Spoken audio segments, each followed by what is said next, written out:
Hello. Hi there. Welcome to the Guiding Voice podcast series, The Guiding Voice for a Better Future. This podcast is to help professional students, IT employees, and entrepreneurs to shape their careers. Dear listeners, in every episode, we interact with industry experts, or leaders, or academicians, or coaches across the globe to drive some insightful conversations that will help our audience learn great things. Also, we share an interesting trivia or fun fact about the IT world or technology towards the end. Thank you for tuning in. This is Naveen and with my co-host Sudhakar. So folks, ever wondered, how do you decide to watch a movie? Do we first watch the trailer and then decide to go or no go? And you may be wondering, why are we talking about movies in a career-focused podcast?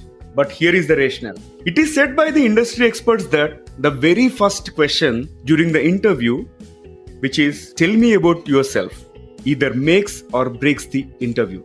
And people falter to answer this basic and fundamental question and fail to make a good first impression. So we have been asked by a few of our listeners to share some tips around how to answer tell me about yourself. Hence we have picked it as our topic today, and we are pleased to welcome a seasoned HR professional, Narane, to cover that most critical topic. Narane Gundabathula is a seasoned corporate HR professional with the ability to develop and establish efficient relationship management and resource hiring abilities across the industry. Narane is a HR leader with more than 18 years of professional experience in talent planning, talent acquisition, talent management as a recruiter, HR generalist, and business partner. He has strong expertise in managing complete employee lifecycle activities as a strategic business partner with prior experience in personal administration, accounting, finance, budgeting, and forecasting. Narane has good exposure to resource management, business transformation, and building and managing high-performing teams. Narane, welcome to our show. Hi, thank you for giving me this opportunity to be here as a part of Guiding Voice. So we can get started. Okay, Narane, tell me something about yourself. Just kidding. So why is this question asked first in any interview, Narane? Where did it all start? I was trying to understand myself. Of late, this particular question has become very significant. Generally, because interviewer wants to know your experience, how your experience is pertinent to a job that you are actually interviewing for. So I don't really know a history about where did this all started, but I can say of late, right from maybe several years, over a decade now, people started realizing the importance of this question because they want to know your experience. How is it pertinent to the job which you are interviewing for?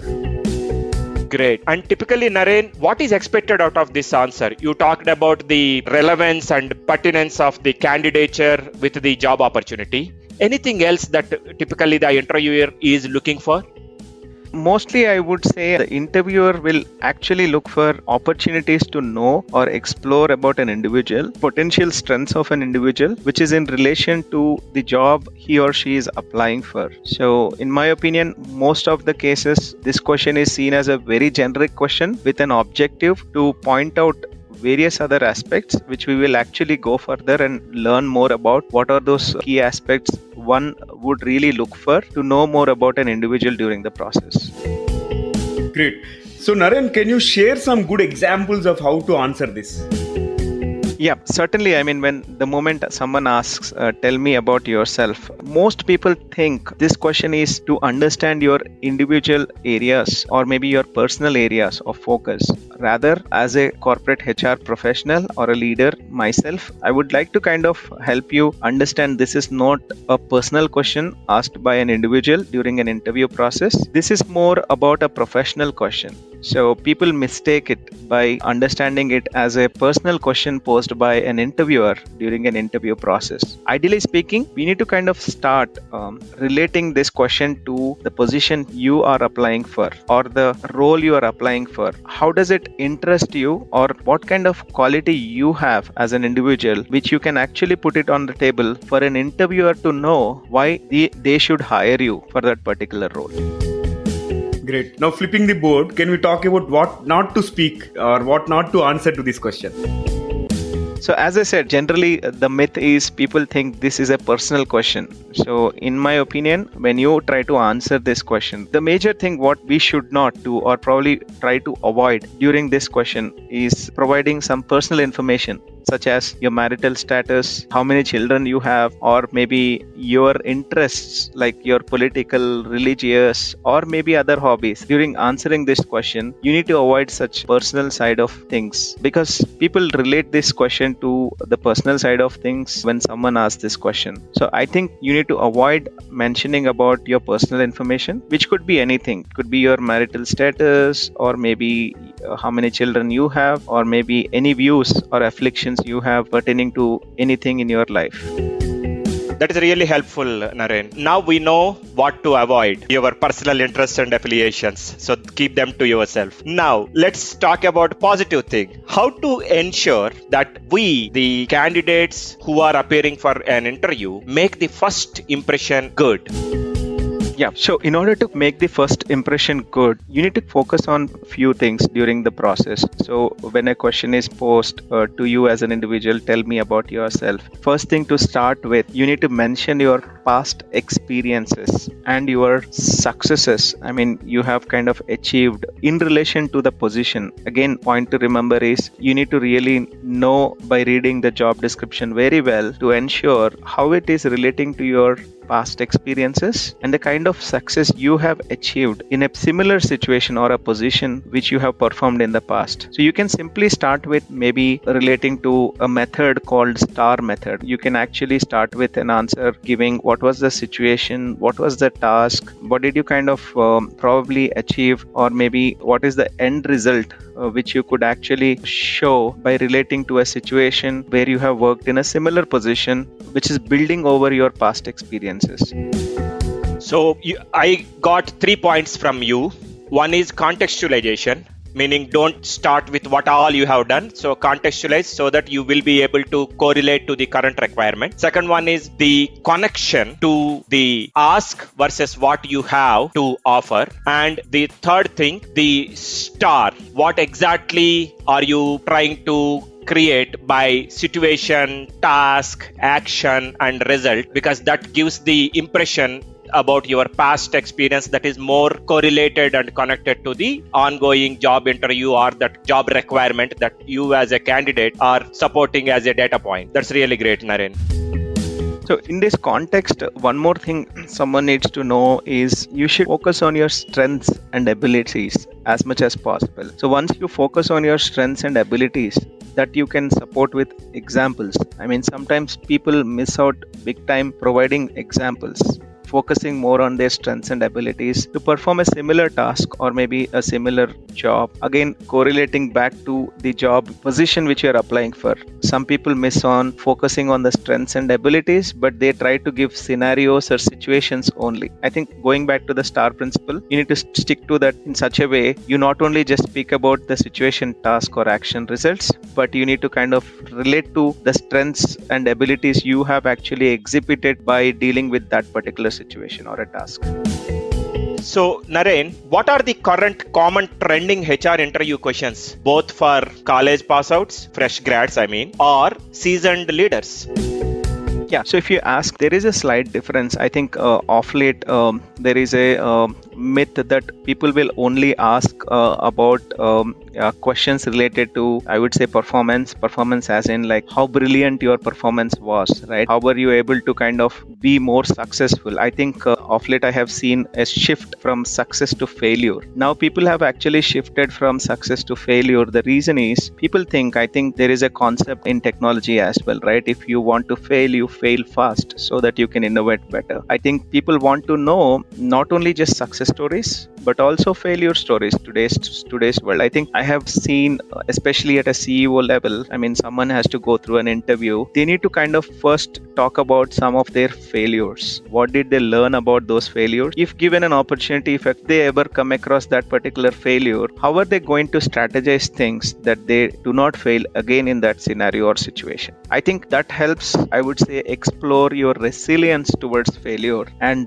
build further on top of it. I mean, the second thing is basically that shows how confident you are as an individual to face any situation or scenario given an opportunity to face a failure, overcome that situation, and keep moving fast towards success.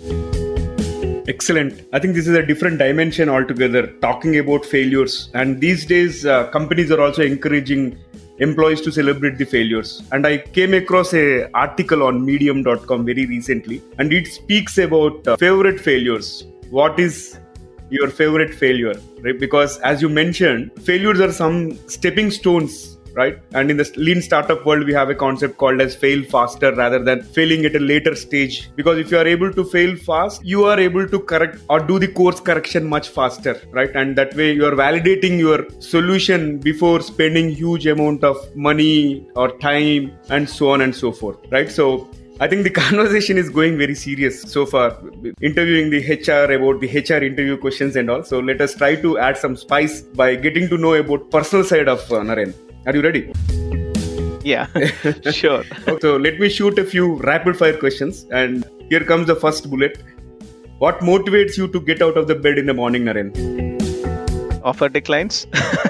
If I have to say, because this is more of a number game, I'm a head of talent acquisition, and my only motivation is to kind of ensure we attract talent, especially right talent. If you ask me, in order to put it this way, I'm not afraid of offer declines, but I'm really kind of looking forward because I always see myself as an opportunity giver or an opportunity provider. I think that's a huge mind shift. Whether someone takes it or leaves it, it's their call, because I don't want to be judgmental. End of the day, the choice lives with the individual, whether to join a company, because there are various other factors which go in the mind of an individual. So I will leave the best choice to the candidate versus seeding in my own ideas into their mind, right? So it is the decision always lies with the candidate rather than us. My only job, which keeps me awake or maybe which keeps me alive and kicking, is to find the right talent at the right time for an organization. Yeah. So in the interest of our audience, just to give you guys a brief background, and since Narane mentioned about the right talent, Narane is the person who hired me and Sudhakar in our previous organization. So good to be interviewing you here, Narane. Narane, in the professional world, who do you admire the most other than your boss? Yeah, I certainly have few role models. Yeah, both on the personal side, which is more connecting to the spiritual side of things. So I have very good spiritual leaders whom I admire always. And then a couple of them I can name. They are no longer here in this world. One is Reinhard Bonnke. Yeah, a while ago I was speaking to someone about his personal journey. Started off with very humble beginnings. He's almost grown to a global leader, influencer, if I have to say. Of course, it's more religious in the Christian world. He made his own impact by influencing a lot of people, of course, in his own personal life. He was very modest. I mean, getting into a very big role himself, leading a big organization called CFAN, Christ for All Nations, is a big organization. Maybe people can view about it. However, he never thought it is going to be a legacy for him. He did not pass it to his kids as a legacy to his next generation. He identified another similar leader with a good mindset who could lead this organization. I think most organizations do. They just don't pass it to their legacy, but look for an ideal leader to lead that particular organization, take it to the next level. Connecting to our professional world, I'm not just naming him because he's more spiritual and doing only spiritual work, but I'm talking about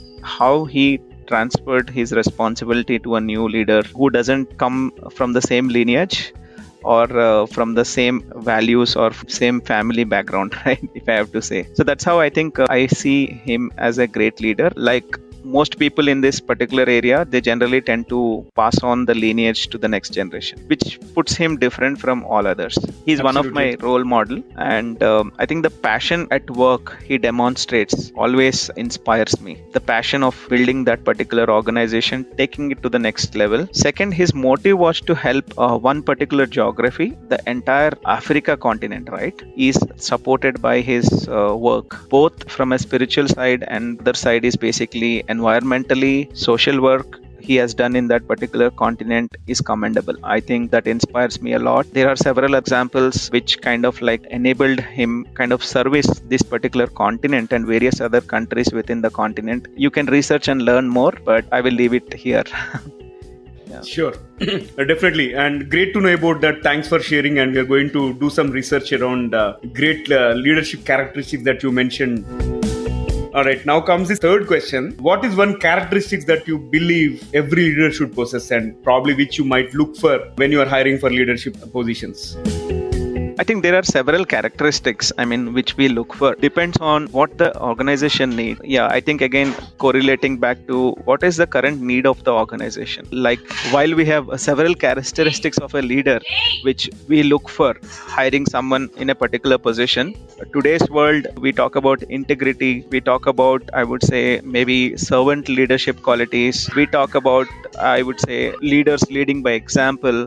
Some of these characteristics are actually booming. And then people are talking a lot about the servant leadership model, where you're not just managing people. You're not just leading superficially, but you are living with them, right? You are kind of ensuring you have followers who follow. At the same time, you are building leaders for future. I think that's the most important thing. I think leadership should never stop with one individual. It should be kind of carried on. And then you not only look at growing as an individual, as a leader, but you are also building successors down the lane who could be emerging leaders either for your own organization, in your shoes, maybe taking up the next level opportunity, or for other organizations. I think that's the most important characteristic I would look for.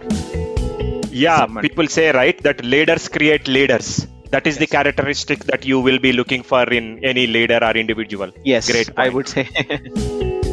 So Naren, what is that one thing which you dislike in a leader, which probably you think, okay, this is a turn off for you when you are hiring? Maybe no communication or over communication. These two things. So I dislike the most is either no communication from a leader, which keeps most people in the blind side of things, completely blinded of the fact, or over communicating things also kind of irritates people. Today's world, people are very, very, I would say, closed for over communication. Today's world, a lot of information is available outside. People don't want to kind of, I would say, look for more information. I think to be precise, someone has to be very, I would say, to the point. Very much they have their own ideas actually presented to the point rather than just going round and round. Cool. So one last question for this rapid fire. What is one thing that you look for when hiring an employee? Yeah, I would say when hiring an employee from an HR point of view, certainly one thing is attitude. Without which I don't think we can actually mentor, grow, develop, whatever words you use in HR terminology. If the attitude is not right, whatever effort we put in, it will be waste. I think attitude is the one important thing which I look for when hiring an employee. Awesome. Thank you. Over to you, Sudhakar. Oh, great. Thank you, Narane. Thank you for being such a sport. Candid answers. One final question for this session. What is one piece of advice that you would give for those who aspire to make big in their professional career?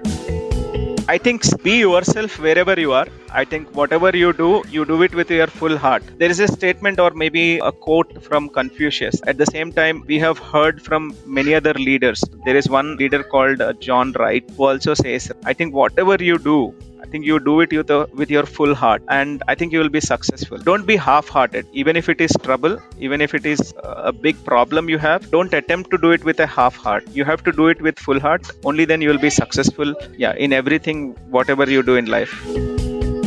Excellent. Thank you, Narane. Thank you so much for joining us today. It was great to talk to you about this fundamental question of tell me something about yourself. Like Naveen mentioned, hopefully Naveen and I have done good in reply to that question that you asked. That is why you recruited both of us. Yeah, sure. Thank you very much, Sudhakar. Thank you, Naveen, for giving me this opportunity to be a part of Guiding Voice, and I look forward to seeing you soon in any other topic. Excellent. So folks, if you are enjoying this podcast, make sure to check out the other technology related podcast, Electronic Specifier Insights. Their editors dig into the electronics industry, how the new technology is shaping in post-COVID world, reviews from all the top electronic shows, and the latest technologies that the electronic companies are releasing. You can find them by searching Electronic Specifier Insights or by going to electronicsspecifier.com/news/podcasts. Dear listeners, to know more about our speaker and the content, refer to the show notes and visit or follow us on social media. We are available on LinkedIn, Facebook, Insta, Twitter, Pinterest, and also on YouTube. Just search for The Guiding Voice and then follow, like, subscribe to us and also share within your network. In addition, please feel free to email us at the guiding voice for you. That is TheGuidingVoice 4 as a digit, U as a letter at gmail.com, or WhatsApp us on India number 9494587187. That is India number 9494587187, and we will be happy to collaborate with you. Hey Sudhakar, can you talk about the exciting opportunity of featuring our audience on this show? Sure, Naveen. So guys, of late, we have been receiving a lot of career guidance related questions from our regular listeners through YouTube, LinkedIn comments, WhatsApp and email, and we are responding to them on one-on-one basis. Now, we are pleased to open up a new mode of interacting with you all while providing a chance to broadcast yourself. If you have any questions related to education, career guidance, or a specific IT function, just send your voice message through speakpipe.com/theguidingvoice. We will play your question in your own voice along with the answer either from us or our expert panel in our future episodes. Hope you will utilize this wonderful opportunity. Alright, so it brings us to the trivia segment of today's episode. And today's trivia is about computers. So computers have become part and parcel of our lives. And I'm going to ask you one question. Do you know the ability of a computer, the future computer? What are some of the abilities a future computer is going to look like? Alright, let me reveal today's trivia. It is about a computer which is able to tell what dogs are going to think. And these computers are being developed by a Scandinavian company, and looks like the prototype is already available. Interesting, isn't it? Thank you for listening. There is more in store, folks. Stay tuned. Take care. Be safe. Until next time, bye-bye, and we are signing off.